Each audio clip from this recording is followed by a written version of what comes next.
밤이 되면 도연의 손끝은 늘 젖어 있었습니다. 처음엔 땀인 줄 알았습니다.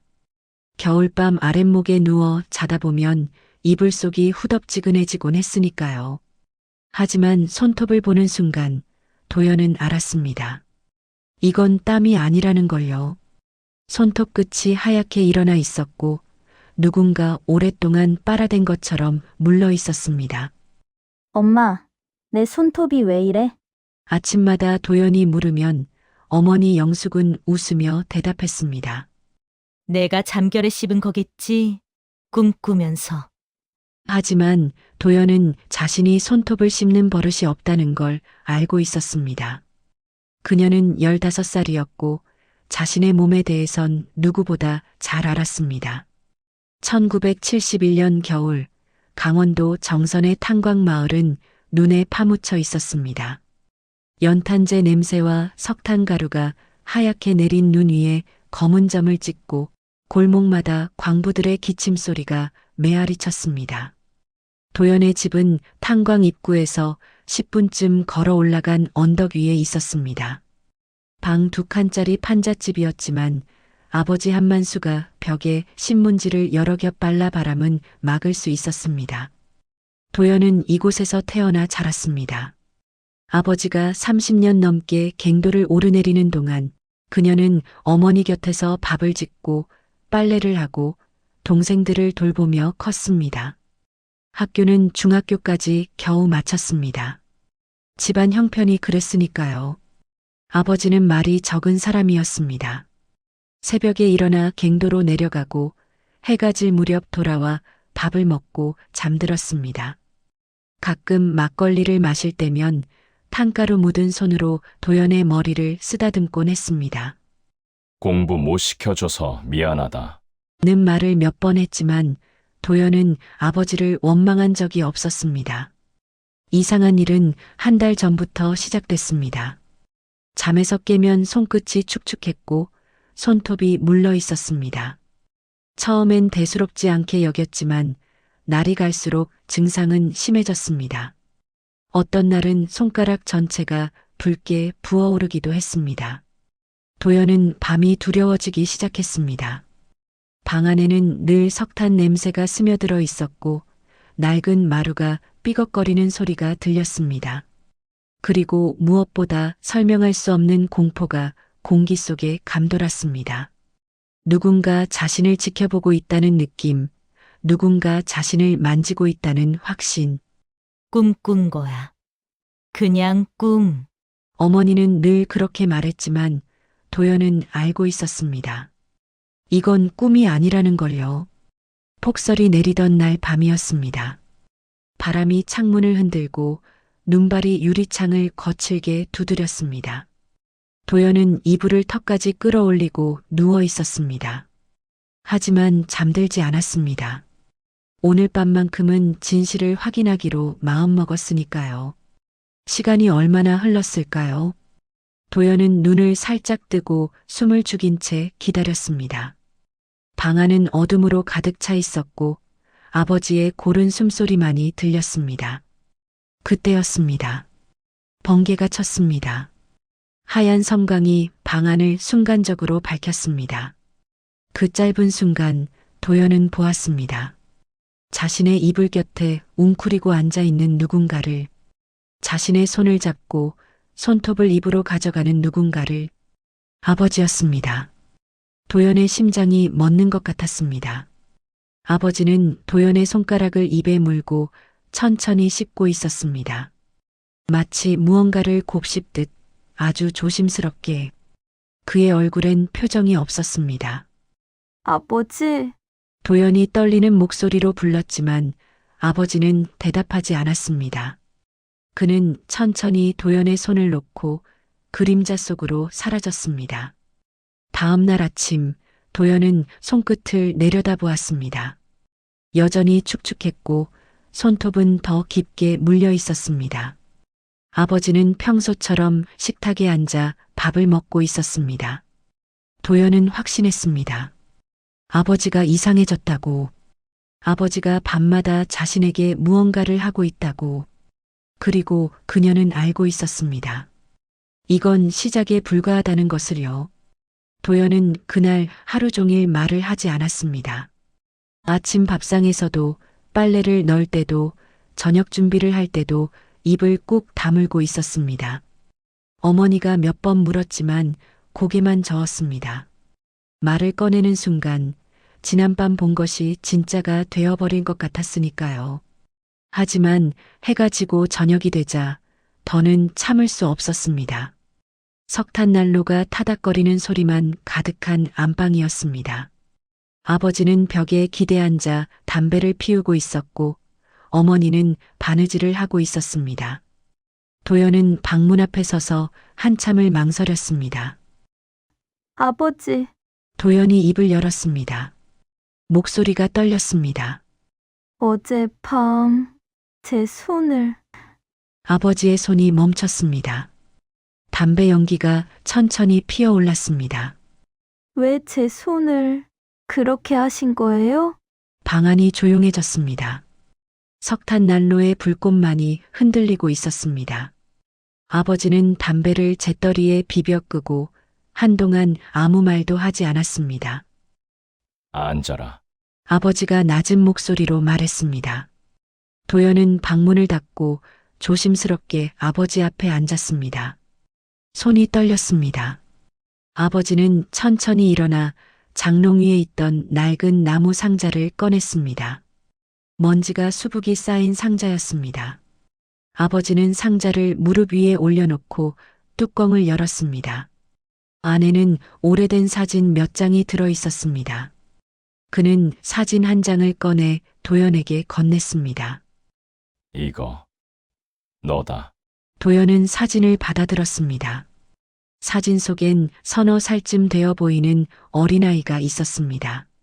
얼굴엔 붉은 긁힌 자국이 여러 개 있었고 한쪽 눈가엔 하얀 붕대가 감겨 있었습니다. 이게 저예요? 그래. 아버지가 고개를 끄덕였습니다. 그는 또 다른 사진을 꺼냈습니다. 이번엔 손이 찍힌 사진이었습니다. 작은 손이었지만 손톱은 날카롭게 자라나 있었고 손가락 사이사이엔 피가 묻어 있었습니다. 너 어릴 때 잠만 자면 내 얼굴을 긁었다. 아버지의 목소리는 낮고 거칠었습니다. 처음엔 우리도 몰랐지. 아침에 일어나면 내 얼굴에 상처가 나 있는 거야. 매일 밤 그랬다. 피가 나도록 긁고, 눈두덩이를 긁고, 볼을 긁고. 어머니가 작게 한숨을 쉬었습니다. 도연은 사진을 내려다보았습니다. 기억나지 않았습니다. 가위로 손톱을 자르려고 했지. 그런데 자르는 순간 내가 깼어. 울고 소리 지르고 난리가 났다. 그래서 아버지는 잠시 말을 멈췄습니다. 이로 잘랐다. 내가 자는 동안. 도연은 숨이 막히는 것 같았습니다. 이로 자르셨다고요? 그래. 방 안이 다시 조용해졌습니다. 도연은 손끝을 내려다보았습니다. 오늘 아침에도 손톱은 물러 있었고 끝이 하얗게 일어나 있었습니다. 혐오감이 밀려왔습니다. 하지만 동시에 슬픔도 밀려왔습니다. 아버지가 그렇게 할 수밖에 없었던 이유를, 어린 자신이 얼굴을 긁어대던 모습을 상상하자 가슴이 아팠습니다. 그리고 안도감도 있었습니다. 아버지가 이상한 게 아니라는 것, 그가 나쁜 의도로 그런 게 아니라는 것을 알게 되어서요. 그럼 왜 이제껏 말 안 했어요? 도연이 물었습니다. 왜 한 번도 말씀 안 하셨어요? 아버지는 한동안 대답하지 않았습니다. 그는 창밖을 바라보았습니다. 이제 와선 말하기도 부끄러웠다. 그가 중얼거렸습니다. 너 5살 때부터 그랬으니까. 벌써 10년이 넘었어. 처음엔 몇 달만 그러면 끝날 줄 알았지. 그런데 계속됐어. 그러다 보니 이젠 말도 못 꺼내겠더라. 요즘엔 또 시작됐더라. 한 달 전부터. 그래서 다시 그렇게 한 거다. 아버지는 담배를 상자에 넣었습니다. 미안하다. 어머니가 조용히 눈물을 훔쳤습니다. 엄마도 알았어요. 응. 어머니는 고개를 끄덕였습니다. 엄마도 처음엔 깜짝 놀랐지. 그런데 아빠가 그렇게 하고 나니까 내 얼굴에 상처가 안 생기더라. 그래서 그냥 뒀어. 방 안엔 침묵만이 가득했습니다. 이해와 수치 사이의 벽이 느껴졌습니다. 그날 밤 도연은 잠들지 못했습니다. 이불 속에 누워 생각했습니다. 아버지가 10년 넘게 자신의 손톱을 물어주었다는 사실을, 그것이 자신을 지키기 위한 일이었다는 사실을요. 혐오스러웠습니다. 하지만 동시에 슬펐습니다. 도연은 알고 있었습니다. 이 동네에서 병원은 사치였고 자신의 문제를 남에게 말하는 건 수치였다는 거요. 아버지는 그저 자기가 할 수 있는 방법으로 딸을 지켰을 뿐이었습니다. 도연은 결심했습니다. 다시는 아버지가 그렇게 하지 않아도 되도록 만들겠다고. 그녀는 이불을 덮고 눈을 감았습니다. 밖에서는 눈이 내리고 있었습니다. 아버지는 약속했습니다. 다시는 안 그러마. 그날 밤 이후로 아버지는 도연의 방에 들어오지 않았습니다. 도연은 매일 밤 손끝을 확인했습니다. 축축하지 않았고 손톱도 멀쩡했습니다. 사흘이 지나고 닷새가 지났습니다. 하지만 일주일째 되던 날 새벽 그 기척이 다시 들렸습니다. 삐걱. 마룻바닥이 삐걱거리는 소리에 도연은 눈을 떴습니다. 어둠 속에서 누군가의 그림자가 움직이고 있었습니다. 심장이 쿵쾅거렸습니다. 아버지였습니다. 그는 천천히 도연의 이불 곁으로 다가왔습니다. 발걸음이 이상했습니다. 마치 줄에 매달린 인형처럼 어색하고 느렸습니다. 아버지, 도연이 작게 불렀지만 아버지는 대답하지 않았습니다. 그는 도연의 손을 잡았습니다. 차가운 손이었습니다. 그리고 천천히 손가락을 입으로 가져갔습니다. 아버지! 도연이 소리쳤습니다. 하지만 아버지는 멈추지 않았습니다. 그의 눈은 감겨 있었습니다. 아니, 뜨고 있었지만 초점이 없었습니다. 도연은 손을 빼내려 했지만 아버지의 힘은 생각보다 셌습니다. 제발, 그만해요. 도연의 목소리가 떨렸습니다. 눈물이 흘러내렸습니다. 제발요. 아버지, 그 순간 아버지의 손이 멈췄습니다. 아버지는 천천히 눈을 떴습니다. 초점 없던 눈동자에 빛이 돌아왔습니다. 그는 자신의 손을 내려다보았습니다. 도연아, 아버지의 목소리가 갈라졌습니다. 내가 또 도연은 고개를 끄덕였습니다. 아버지는 손을 놓았습니다. 그의 얼굴이 하얗게 질렸습니다. 미안하다. 미안해. 아버지는 비틀거리며 방문을 열고 나갔습니다. 도연은 이불을 끌어안은 채 그 자리에 앉아 있었습니다. 얼마나 시간이 흘렀을까요? 밖에서 어머니의 목소리가 들렸습니다. 여보, 뭐 하는 거야? 괜찮아. 손목에 그게 뭐야? 도연은 천천히 일어나 방문을 열었습니다. 아버지는 벽에 기대 앉아 있었습니다.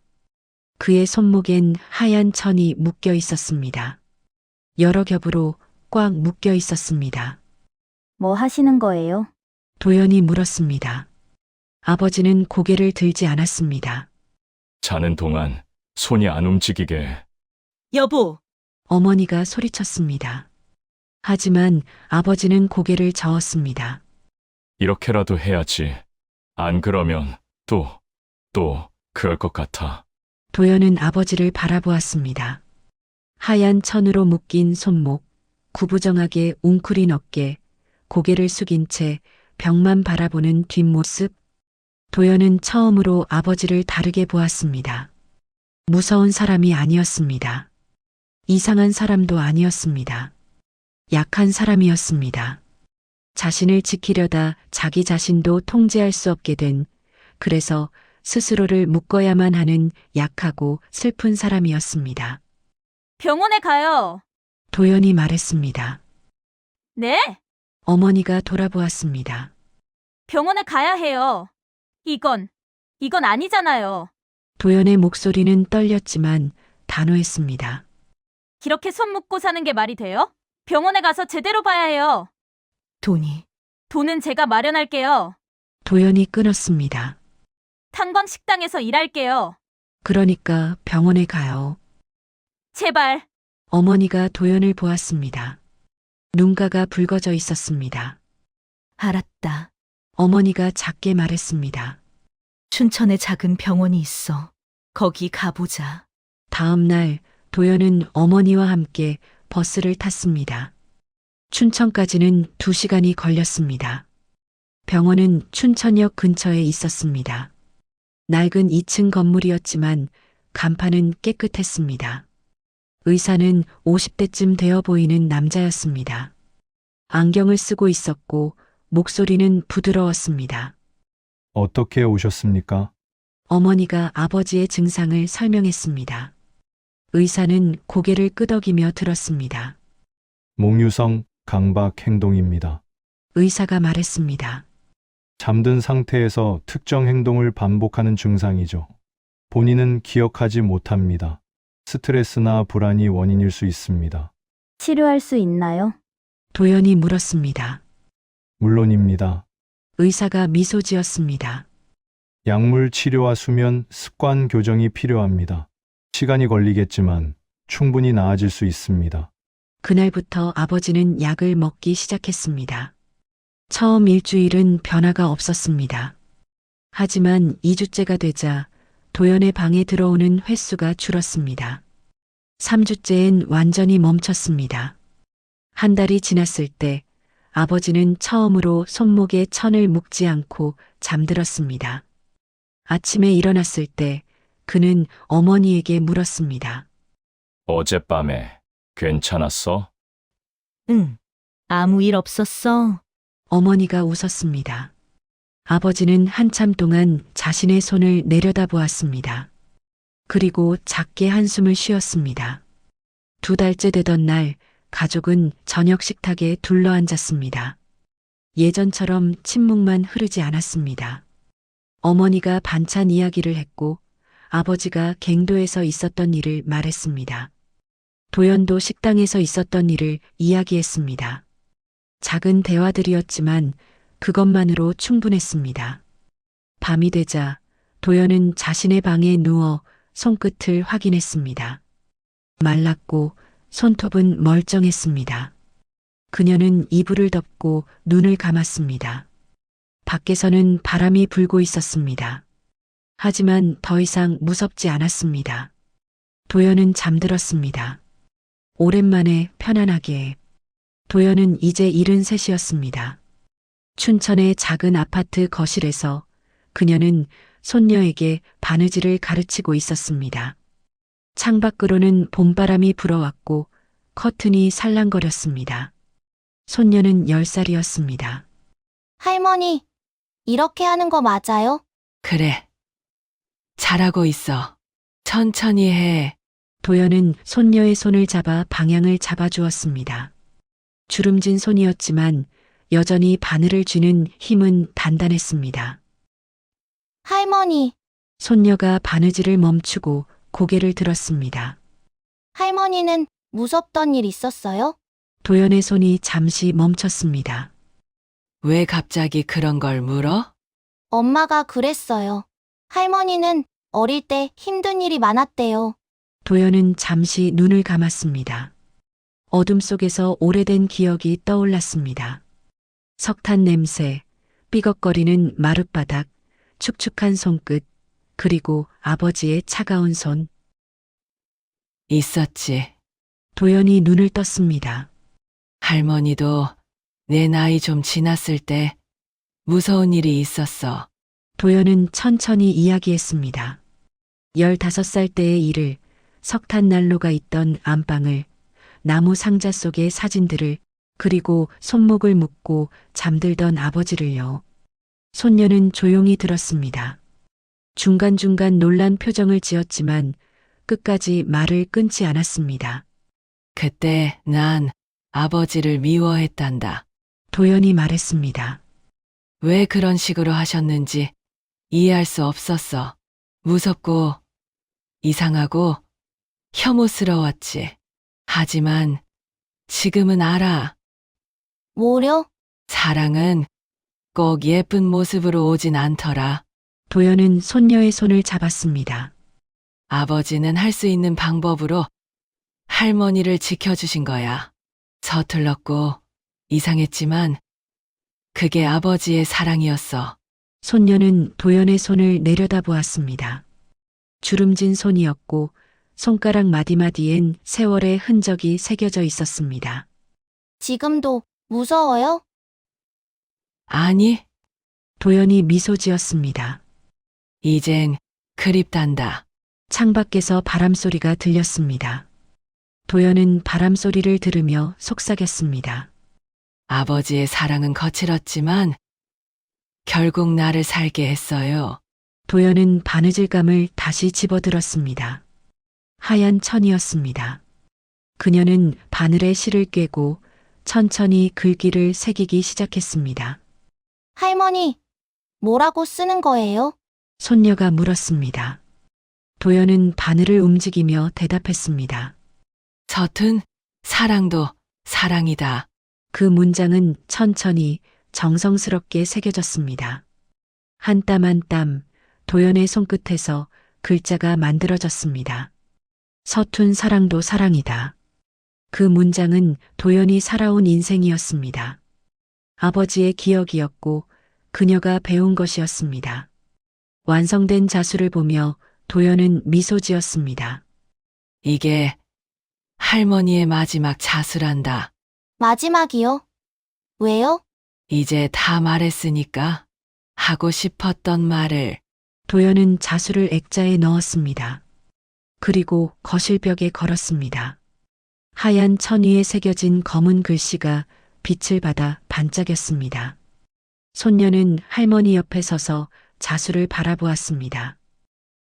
할머니, 응, 저도 나중에 서툴러도 괜찮을까요? 도연은 손녀를 안았습니다. 괜찮단다. 서툴러도 부족해도 그게 내 사랑이면 괜찮아. 그날 저녁 도연은 혼자 베란다에 앉아 있었습니다. 춘천의 밤하늘은 맑았습니다. 별들이 총총히 빛나고 있었습니다. 도연은 하늘을 보며 중얼거렸습니다. 아버지, 이제 다 이해해요. 바람이 불었습니다. 서툴렀지만 그게 아버지의 사랑이었다는 거요. 도연의 눈가가 촉촉해졌습니다. 고마웠어요. 그녀는 손을 들어 하늘을 향해 흔들었습니다. 마치 누군가에게 작별 인사를 하듯이요. 그리고 천천히 방으로 돌아갔습니다. 거실벽에 걸린 자수가 눈에 들어왔습니다. 서툰 사랑도 사랑이다. 도연은 미소 지었습니다. 그녀는 불을 끄고 잠자리에 들었습니다. 밤은 고요했고 도연은 편안하게 잠들었습니다. 꿈속에서 그녀는 다시 15살이었습니다. 눈 내리는 탄광마을에서 아버지와 어머니와 함께 앉아 있었습니다. 석탄난로가 타닥거렸고 방 안은 따뜻했습니다. 아버지가 그녀의 손을 잡았습니다. 이번엔 무섭지 않았습니다. 그저 따뜻했습니다.